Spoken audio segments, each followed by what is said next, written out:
हा ऐतिहासिक निर्णय आहे। या निर्णयाने भारतीय जनता पक्षाचं पितळ उघड पडलेलं आहे।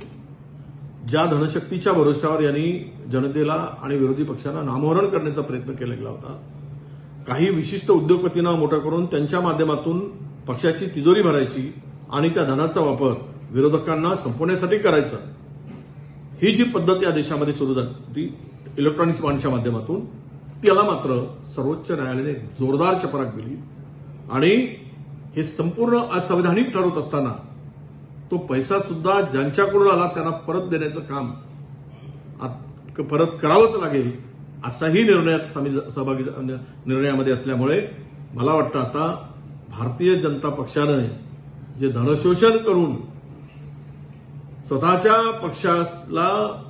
मोठा एक गबाळ उपलब्ध करून देत होतं, या माध्यमातून त्यातून मात्र आता सर्वोच्च न्यायालयाने खऱ्या अर्थानं लोकशाही संरक्षणाचं काम केलंय असं म्हणता येईल।